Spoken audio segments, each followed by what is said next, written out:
A nossa porção de hoje, a Parashá Shmini, que quer dizer oitavo dia, ela está no livro de Levítico, na porção dos profetas Haftará em 2 Samuel e na porção do Novo Testamento, chamado assim Novo Testamento, em Mateus 3:11. O nosso tema que eu escolhi é mais importante sermos biblicamente corretos do que sermos politicamente corretos. Aconteceu que no oitavo dia, Moisés chamou Arão e seus filhos e os anciãos de Israel e disse a Arão: toma para ti um novilho como oferta pelo pecado e um carneiro como holocausto sem defeito e ofereça-os diante do Senhor. Todo o capítulo 9 de Levítico, ele vai tratar dos diferentes sacrifícios que Moisés ordena que Arão e seus filhos, que eram sacerdotes, ofereçam no altar do tabernáculo, ainda no deserto. Mas o acontecimento principal começa no capítulo 10. E é um dos acontecimentos mais trágicos. Há dois eventos muito trágicos na Bíblia relacionados às coisas sagradas do Senhor. Se vocês lembram, aqueles nos dias de Davi, quando Davi decide trazer a Arca da Aliança, que estava há 20 anos parada lá na cidade de Quiriate, e ficou lá durante todo o reinado do rei Saul, e Davi resolve trazê-la para Jerusalém. E ele constrói uma tenda especial para ela. Mas no caminho, um sujeito chamado Uzá, ele pensou que a carroça era arrastada por bois. Ele achou que ela estava balançando muito quando foi subir um morro por uma estrada que tinha algumas pedras. E ele achou que a arca ia cair no chão. E ele apoia a arca para que ela não caísse. E ele morre no local. Isso foi uma das coisas mais estranhas que aconteceram. E o outro evento é aquele falado no livro de Levítico, no capítulo 10. Então, o capítulo 9, ele dá todas as instruções necessárias para preparar os animais para o sacrifício, como cortar a gordura, tanto dos novilhos quanto dos carneiros, o que fazer com o rim, com o fígado, ele vai dar todos os detalhes. E o Eterno, ele achou por bem nos dar essas instruções detalhadas, e eu penso que talvez um dia elas se tornem relevantes para nós, talvez muito mais relevantes do que são agora. E Moisés ordena a Arão, no capítulo 9, que ele trouxesse seus filhos, que já eram sacerdotes ungidos, dedicados, santificados, e ele disse a Arão: venha e traga os seus filhos para fazerem este sacrifício. Na minha opinião, isso foi um treino de como fazer com todos esses animais antes de se tornar uma tarefa diária que eles teriam que realizar todos os dias. Então, antes de tornar essa tarefa diária para os sacerdotes, ele faz um treino. E isso ocorreu num processo de dedicação do tabernáculo e também de dedicação dos sacerdotes. Então já estou indo direto para o capítulo 10. E Nadab e Abiú, filhos de Arão, tomaram cada um o seu incensário e colocaram fogo nele, colocaram incenso sobre ele e ofereceram fogo profano perante o Senhor, o que ele não lhes havia ordenado. Então, foi isso que os filhos de Arão fizeram. E a reação do Eterno, ela foi muito drástica. Então saiu fogo da parte do Senhor e os devorou, e eles morreram diante do Senhor. Os 2 filhos de Arão, mais velhos, que já eram sacerdotes, já eram santificados, já eram purificados, já estavam preparados, trouxeram fogo estranho no altar. Seja lá o que for que isso signifique, tem dezenas de comentários sobre o que seria esse fogo estranho. A questão não é essa. A questão é o entusiasmo. A palavra entusiasmo em inglês contém a palavra theos, que é uma espécie de presença divina, é uma característica divina. O rabino Jonathan Sacks, morreu tem poucos anos, 2 anos, se não me engano, era o rabino-chefe da Inglaterra. Ele atribuiu esse entusiasmo dos filhos de Arão porque eles eram jovens sacerdotes. Eles herdaram uma posição por hereditariedade. Eles foram ungidos com óleo na orelha direita, no polegar direito, no pé direito e no dedão do pé direito. Usado tudo direito, né? Deus já gostava da direita, nenhum foi na esquerda. Eles foram ungidos com óleo, porque um sacerdote tem que ouvir do Senhor, fazer a obra do Senhor, andar no caminho do Senhor. E essa é uma unção bíblica do sacerdócio, porque o trabalho do sacerdócio é ouvir o Senhor, fazer a vontade do Senhor e andar nos caminhos do Senhor. Então, eles estavam santificados, estavam purificados, foram lavados, foram preparados. E aí o que acontece? Eles pegam os seus incensários, pegam também brasas com fogo e colocam no altar do Senhor. E esse era o grande dia deles. Eles deveriam, junto com seu pai, Arão, e com Moisés, passar por várias das principais ordens de sacrifício da Torá. E eles estavam entusiasmados, estavam com pressa, queriam fazer tudo com paixão. Eles queriam, de alguma forma, provar o seu valor. Eles não pensaram nos detalhes, no texto fino.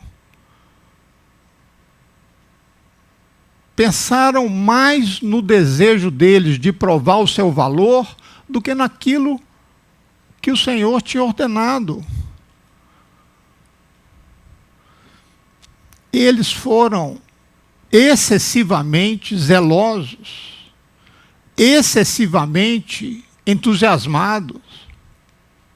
Em vez de irem um pouco mais longe, eles fizeram fogo estranho, no lugar errado. O que acontece? Sai fogo da parte do Senhor e eles morrem. Quando se trata de servir a Deus, precisamos ter zelo, precisamos ter paixão, mas o zelo e a paixão têm que ser controlados pela disciplina, pela obediência ao Senhor, pelos detalhes, com a exatidão dos mandamentos do Senhor. Nós temos que lembrar sempre que estamos lidando com o Deus Criador. E Deus, como diz a palavra, é fogo consumidor. Moisés vê os seus sobrinhos serem devorados pelo fogo. E qual é a reação de Moisés? Assim falou o Senhor, dizendo: devo ser considerado santo por aqueles que se aproximam de mim, e diante de todas as pessoas devo ser glorificado. Levítico 10, 3. Olha a reação de Arão. Quando eu leio esse texto, me dá até arrepio. Moisés diz a Arão, seu irmão, que acabou de ver os seus filhos queimados. E ele disse: isso é o que o Senhor falou, dizendo: aqueles que se aproximam de mim, que quer dizer, aqueles que vão me servir, devem me considerar que sou santo. O Eterno não pode ser considerado casualmente como um amigo que você encontra, como uma pessoa qualquer. E aqueles que servem ao Senhor devem levar isso muito a sério, a santidade. E ele fala que diante das pessoas, ele deve ser glorificado. Às vezes aqui, mesmo na congregação, as pessoas chegam para mim e falam assim: vamos fazer o culto assim, assim, assim. Eu falo: não vou mudar nada de Deus. Se você me mostrar na Bíblia, eu mudo. Mas se vier uma criatividade da sua cabeça, eu não mudo.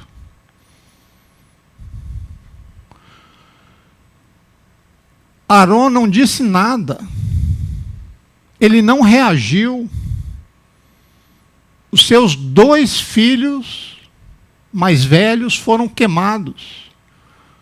E Arão está ali, firme, sem fazer questionamento algum a Deus. Deus, por que o Senhor fez isso? Eram meus filhos, meus meninos, eram seus sacerdotes.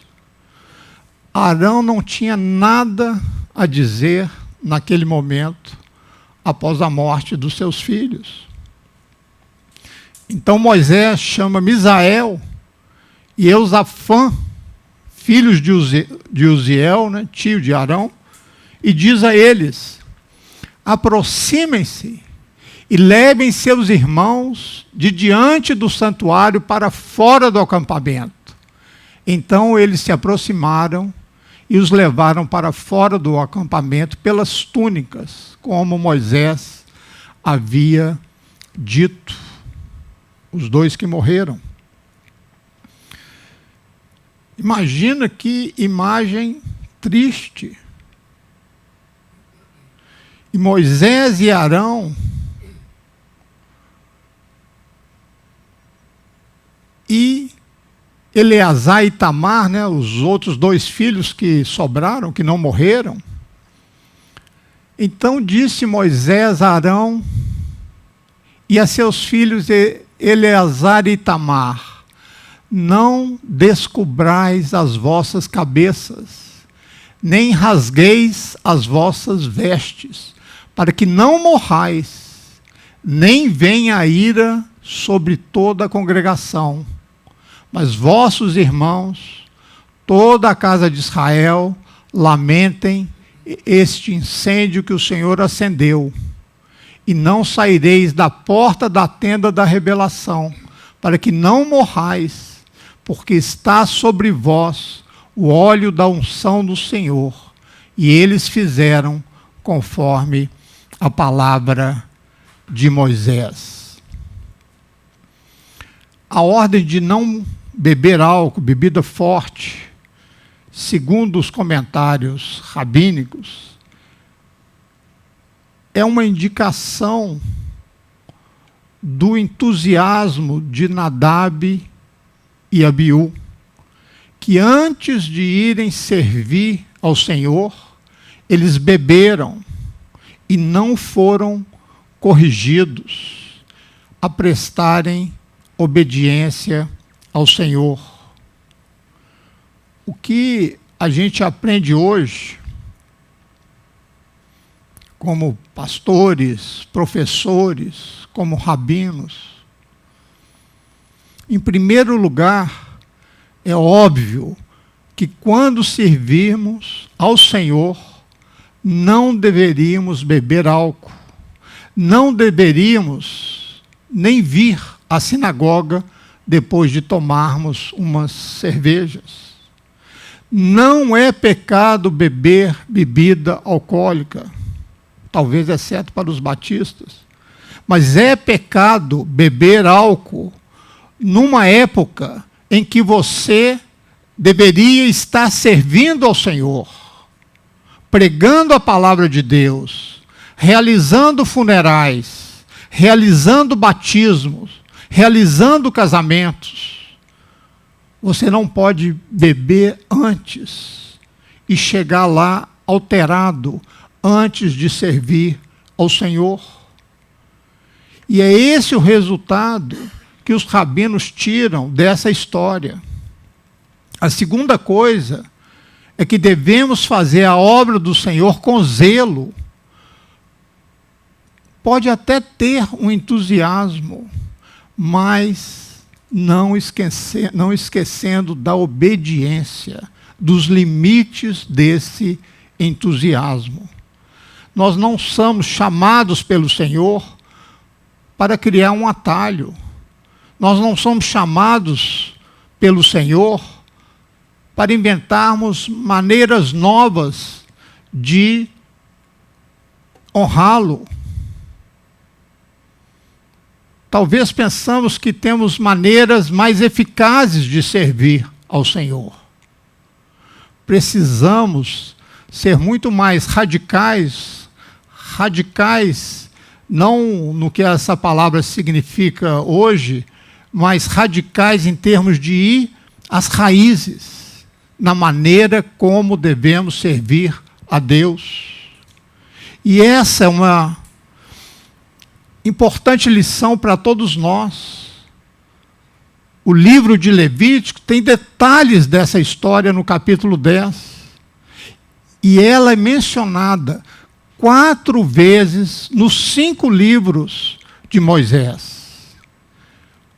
Se ela é mencionada 4 vezes em 5 livros de Moisés, é porque é algo importante.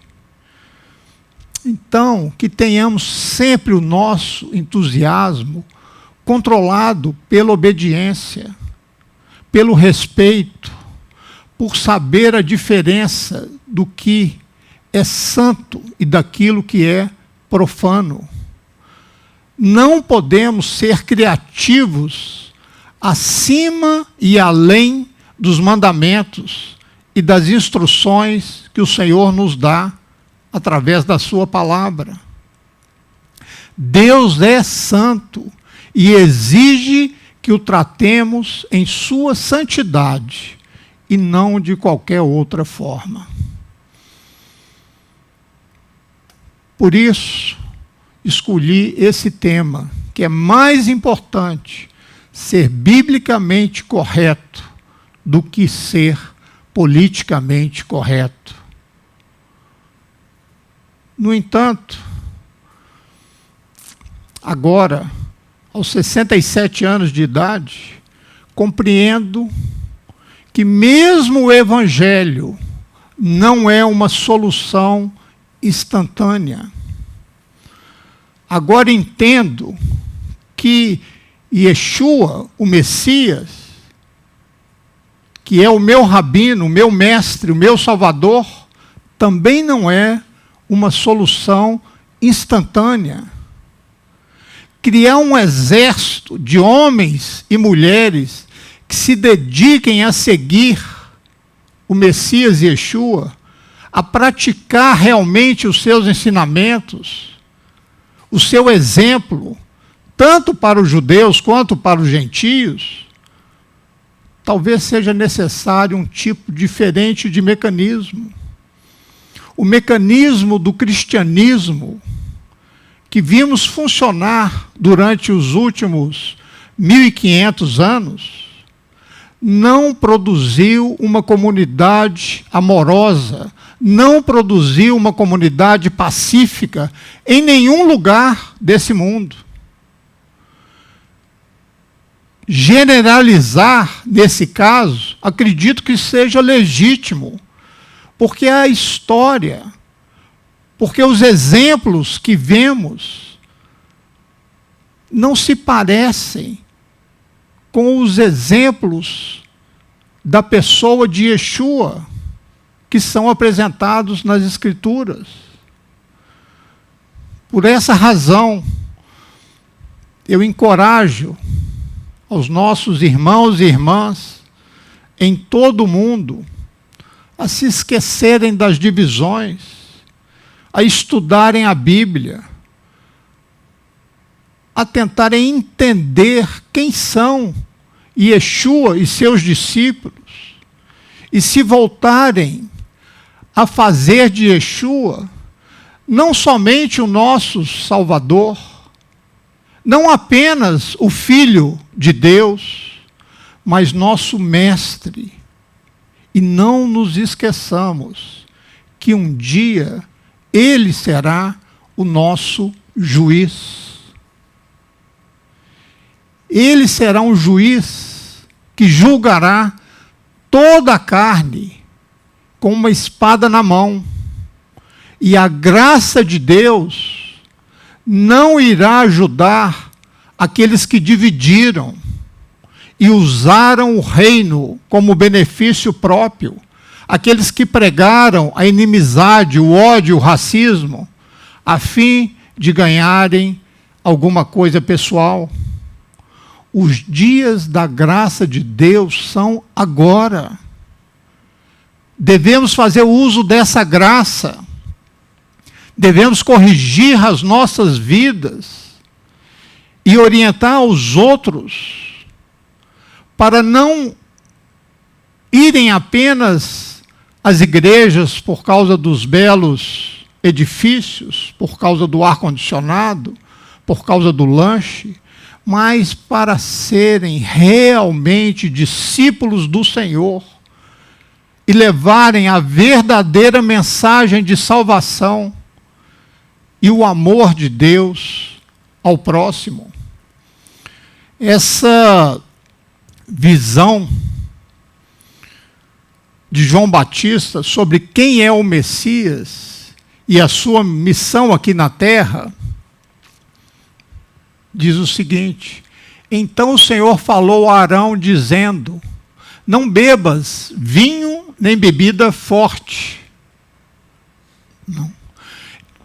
Desculpe. Eu realmente vos batizo com água para o arrependimento, mas aquele que vem depois de mim é mais poderoso do que eu, cujas sandálias não sou digno de carregar. Ele te batizará com o Espírito Santo e com fogo. A primeira frase aqui desse texto que precisamos esclarecer é batizado com fogo. João Batista está dizendo aqui sobre o Messias e que ele nos dará a primeira introdução sobre o Espírito Santo e sobre a batalha com o inimigo. Sua pá está em sua mão, e ele limpará completamente sua eira, e recolherá seu trigo no celeiro, mas ele queimará a palha com fogo inextinguível. Então Jesus veio da Galileia ter com João, junto ao Jordão, para ser batizado com ele. Todo mundo aqui sabe o que é eira? Eira, na agricultura normal, por exemplo, você vai colher um feijão, então você capina um lugar, ou de terra batida, ou de concreto, e vai pondo aquele feijão nesse lugar para batê-lo. Então, esse lugar onde você constrói, né, vamos dizer assim, limpa para receber a colheita, é chamado de eira. E o que significa aqui, sua pá está em sua mão? Esse é um processo de lançar no ar o grão que foi colhido. Então, você está na eira, você pega um garfo, que ele tem 4 pontas largas, e pega aquele monte que você já bateu, por exemplo, no caso do trigo, do feijão, joga para cima, o vento leva a palha e deixa o grão. Esse é um processo que o agricultor usa um garfo. Aqui na Bíblia fala pá, mas não é pá, é um tipo um garfo. E aquele grão que você bateu, aquele grão que estava fraco, que estava podre, ele esfarela e só fica o grão bom. Então, quando você faz esse movimento, todo o joio é soprado pelo vento e sobra o trigo. Então, é um trabalho difícil. A cultura sofre porque pega uma vara, bate nela até essa palha seca soltar o grão. E é um processo doloroso a separação entre o joio e o trigo. Assim também ocorrerá no final dessa era. Chegarão os justos, irão separar os maus dentre os justos, o joio e o trigo, e lançarão os maus, o joio, na fornalha ardente, e ali haverá grande lamento e ranger de dentes. João Batista vê o Messias como sendo o Cordeiro de Deus que veio tirar os pecados do mundo. Fala a toda a congregação de Israel, dizendo: nos 10 deste mês, cada um tomará para si um cordeiro segundo a casa de seu pai, um cordeiro para cada família. E se a família for pequena demais para o cordeiro, que ele e o vizinho da sua casa o tomem conforme o número de pessoas, conforme a necessidade de cada um, farás a conta do cordeiro. O teu cordeiro será sem defeito, macho de 1 ano. Você poderá tirá-lo das ovelhas ou das cabras. Agora você o guardará até o 14º dia do mesmo mês. Então, toda a assembleia da congregação de Israel o matará ao anoitecer. Cada família tinha que ter a sua própria ovelha ou cabra e abatê-la e guardá-la até o dia 14 do mês de Nissan. na sua porta. Mas esse versículo 6 que diz: então toda a assembleia da congregação de Israel matará ao anoitecer, foi uma força de expressão.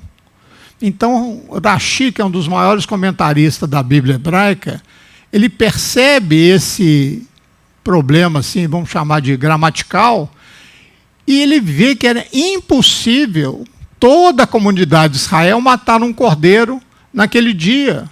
E a partir daí, ele nos leva para o texto de Isaías 53:7, e diz: ele foi oprimido e humilhado, mas não abriu a boca. Ele foi levado como um cordeiro ao matadouro, e como uma ovelha muda diante de seus tosqueadores. Assim, ele não abriu a boca. E Rashi diz que o cordeiro que salva também é encontrado em Isaías 53. E ele conecta esses dois textos e diz, implicitamente, não explicitamente, que esse cordeiro que é abatido coletivamente na véspera de Pêssah, ele está relacionado com o cordeiro messiânico de Isaías 53:7. E eu acredito que esse seja o significado da declaração de João Batista, quando ele vê Yeshua descer para ser batizado por ele. E ele diz: eis o Cordeiro de Deus que tira os pecados do mundo.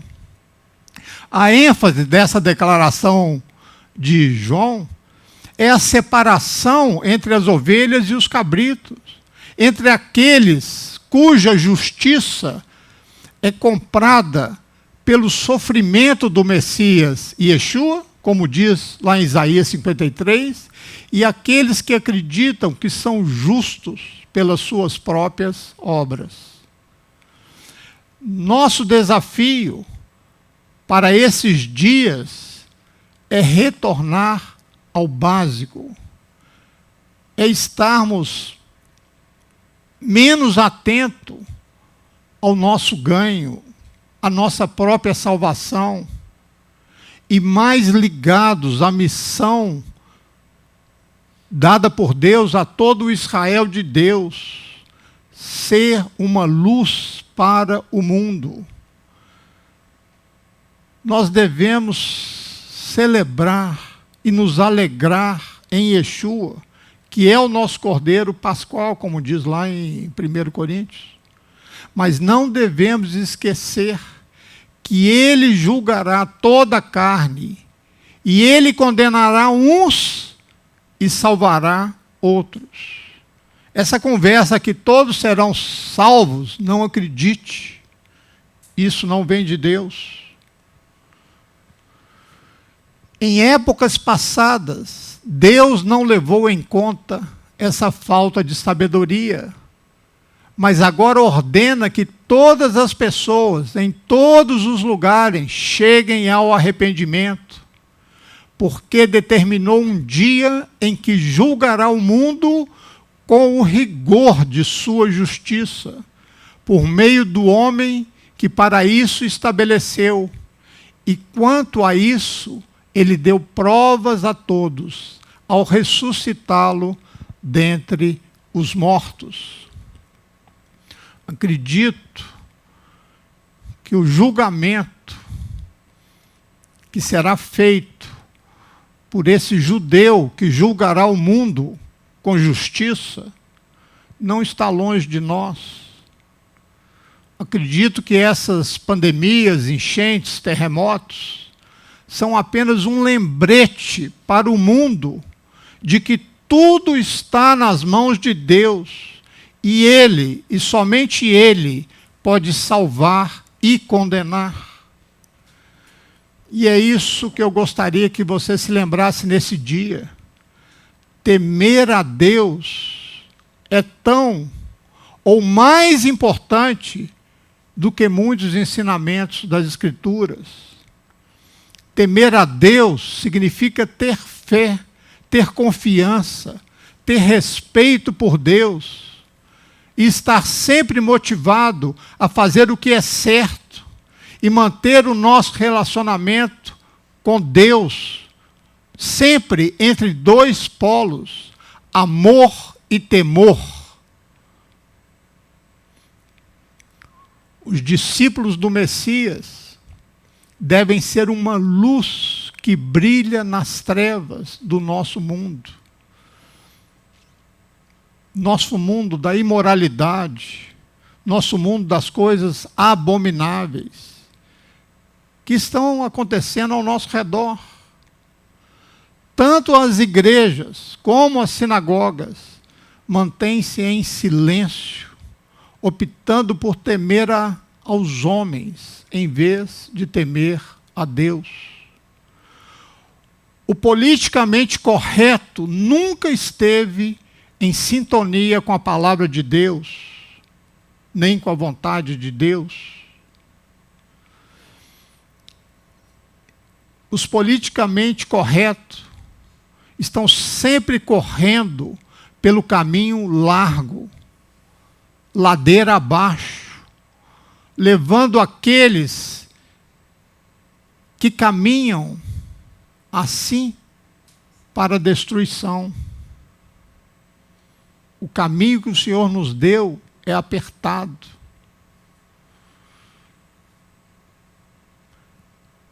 É mais importante agradar ao Senhor e ser biblicamente correto do que ser politicamente correto. Assim diz o Senhor.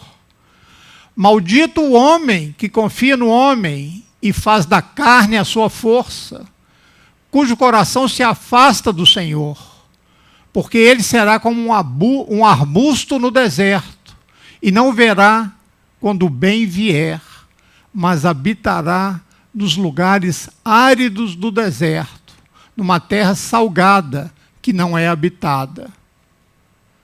Bem-aventurado o homem que confia no Senhor e cuja esperança é o Senhor, porque ele será como uma árvore plantada junto às águas, que estende as suas raízes para o rio e não temerá quando chegar o calor, mas a sua folha será verde e não ficará ansioso no ano da seca, nem deixará de dar fruto. Temos que lembrar que a nossa fé, ela impõe limites, impõe restrições morais, restrições éticas, restrições empresariais, restrições na nossa vida como um todo, restrições quanto à nossa família, quanto ao trabalho, quanto à sociedade, quanto às nossas obrigações. Chega então o grande momento. Durante 7 dias, começando no dia 23 de Adar, Moisés consagrou Arão e os sacerdotes. Agora chegou a hora de Arão começar o seu serviço ministrando ao povo em nome de Deus. No 8º dia, Moisés chamou Arão e seus filhos e os anciãos de Israel e disse a Arão: toma um novilho para oferta pelo pecado, e um carneiro para o holocausto sem defeito, e o ofereça diante do Senhor. Qual é o significado do 8º dia, que é o nome da nossa porção, Shemini? Para compreender esse simbolismo do número 8, nós temos que voltar à própria criação. No início, quando tudo era vazio, Deus criou o universo. Dia após dia, o mundo se desenrolava. Primeiro eram os domínios, claro, escuro, águas altas, águas baixas, mar e terra. Depois vieram os itens que preencheram esses domínios: o sol, a lua, as estrelas. Depois vieram os peixes, os pássaros. Por fim, os animais terrestres. E, por último, a própria humanidade. Depois veio o Shabat, o sétimo dia, o dia dos limites e da santidade. Nesse dia, Deus descansou, como diz a Bíblia, para mostrar que existem limites, mesmo para a criação. Existe uma integridade na natureza. Tudo tem o seu devido lugar. A sua função e dignidade está na totalidade do ser. A santidade corresponde em respeitar esses limites que foram postos por Deus e honrarmos a ordem natural de Deus. Mas e o oitavo dia? Um dia após a criação completar. Tenho que recorrer à Torá oral. No sexto dia, Deus tomou uma decisão: criar um ser que tivesse a capacidade de criar. A criatividade humana, ela cria algo de algo. Ela cria algo de algo que já existe. A criatividade divina, a criatividade de Deus, cria algo do nada. Deus criou o homem à sua imagem. Por isso, nós não criamos nada do nada. Nós criamos algo de algo. Então não é como disse Nietzsche, que diz: nós somos os próprios deuses. Não somos. No entanto, a capacidade de criar, ela anda de mãos dadas com a capacidade de destruir. Não há um sem o outro. Cada nova tecnologia pode curar ou pode matar. O perigo fica claro. Deus disse ao primeiro homem para não comer do fruto de apenas uma única árvore. O tipo da árvore é irrelevante. Não importa se era maçã, pera, uva, não importa. O que importa é o significado simbólico. Representa que a criação tem limites. E o mais importante dele, o principal limite, é entre aquilo que é permitido e aquilo que é proibido. Se você frequenta aqui e come carne de porco, insiste em desafiar Deus, o problema é seu. Deus tem uma regra. Deus deu um limite. Está lá em Levítico 11. Não coma isso, isso e isso. Você tem um livre-arbítrio. Você não deve isso a mim. Isso é entre você e Deus. Ele disse não. Você aprendeu aqui que é não. E quer desafiar? Desafie. Use seu livre-arbítrio. Mas também assuma as consequências, que fatalmente terão. o livre-arbítrio é seu e as consequências são suas. E é por isso que deveria haver, mesmo no paraíso, algo que fosse proibido. Quando os 2 primeiros seres humanos comeram do fruto proibido, a harmonia essencial entre o homem e a natureza foi quebrada. A humanidade perdeu a sua inocência. Pela primeira vez, a natureza, criada por Deus, e a cultura, criada pelo homem, entraram em conflito. E o resultado foi o paraíso perdido. Segundo os sábios, todos esses dramas aconteceram no 6º dia.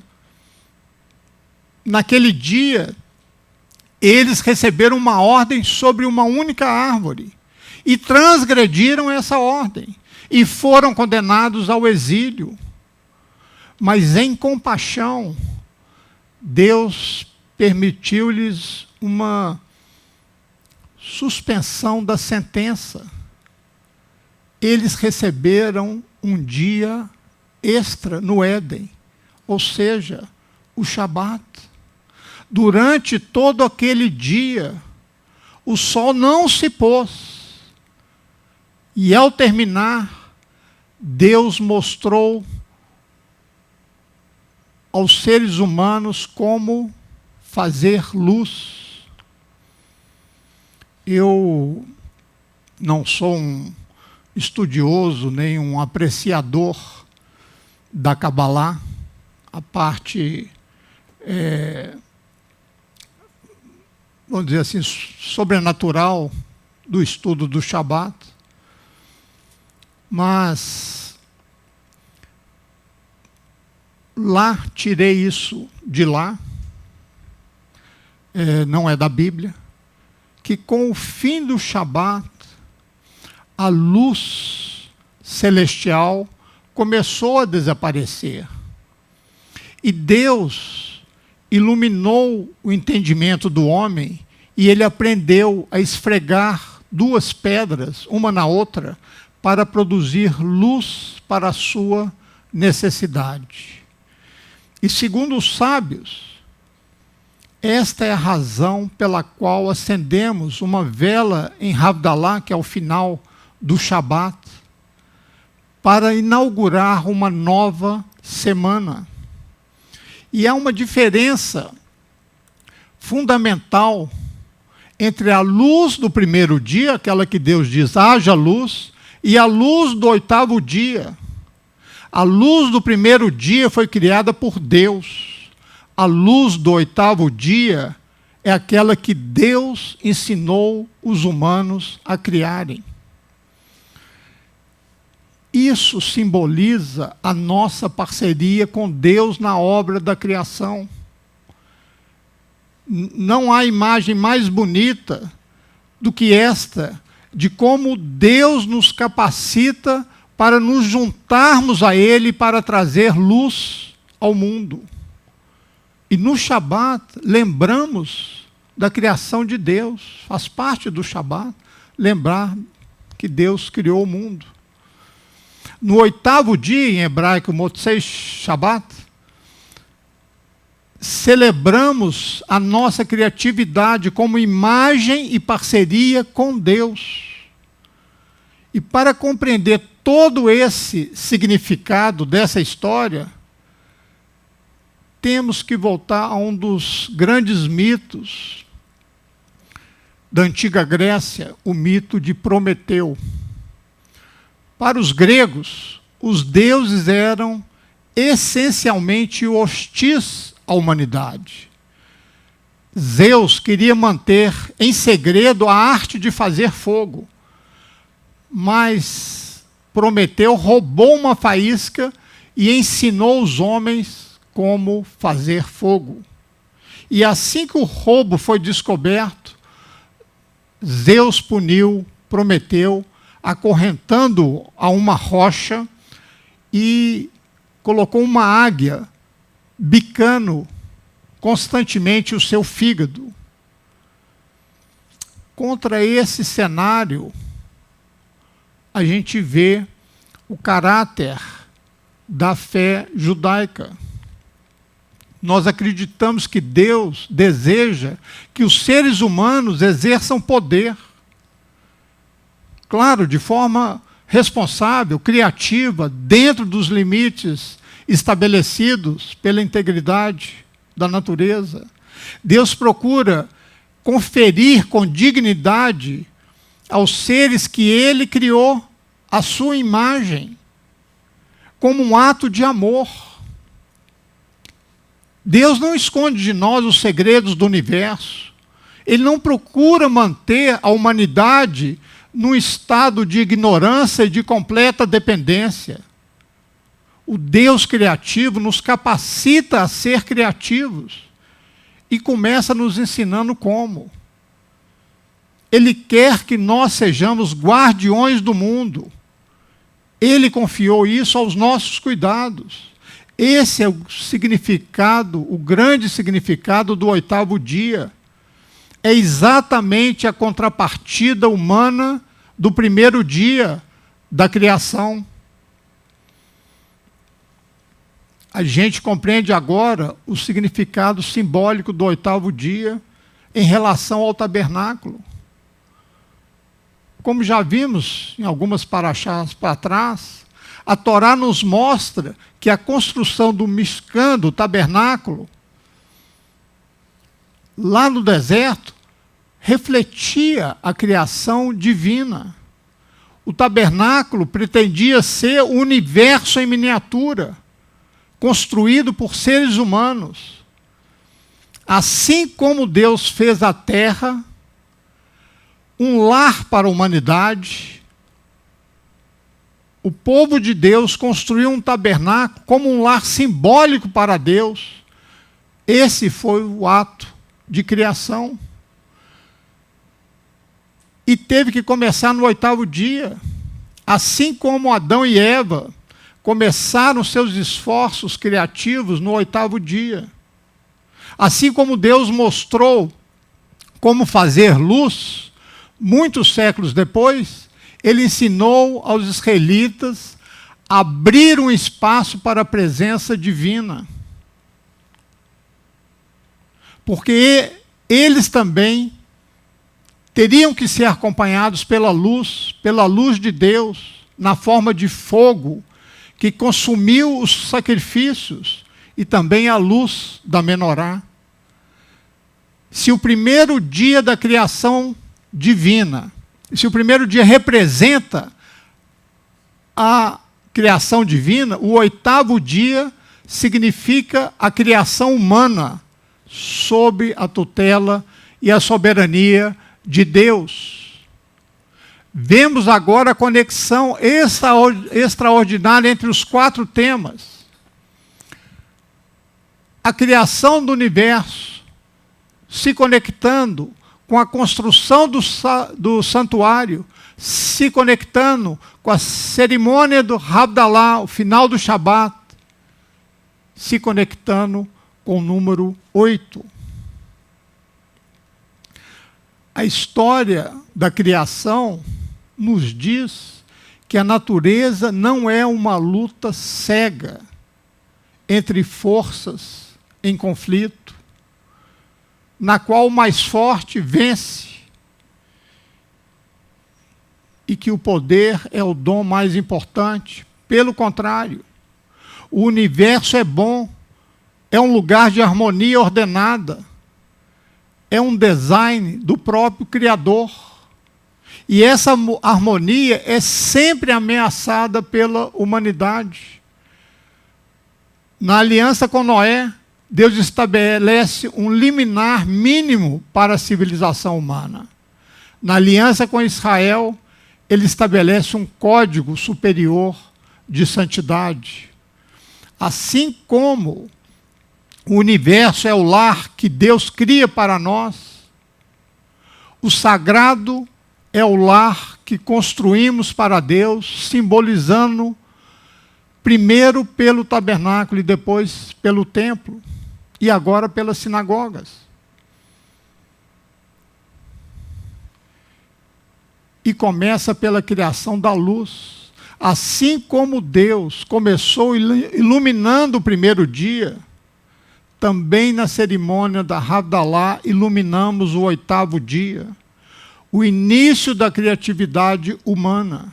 E ao fazê-lo, nos tornamos parceiros de Deus na criação.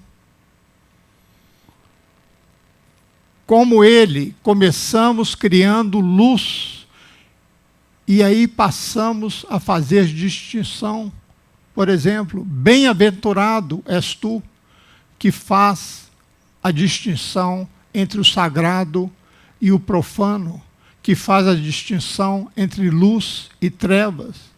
O 8º dia se torna o grande momento em que Deus confia as suas obras às pessoas que Ele tomou como parceiros na aliança. E assim foi com o tabernáculo, e assim é conosco. Essa é uma visão de beleza. Ver o mundo como um lugar de ordem, em que tudo tem o seu lugar, tudo tem dignidade dentro dessa tapeçaria da criação. Ser santo é ser guardião dessa ordem, tarefa que nos foi delegada por Deus. Esse é um desafio intelectual, mas também ético. Reconhecer as fronteiras e limites da natureza, ter a humildade de preservar e conservar o mundo para o bem das gerações que virão. No meio do que às vezes pode parecer escuridão e caos do mundo, a nossa tarefa é criar ordem e luz. Shabbat Shalom.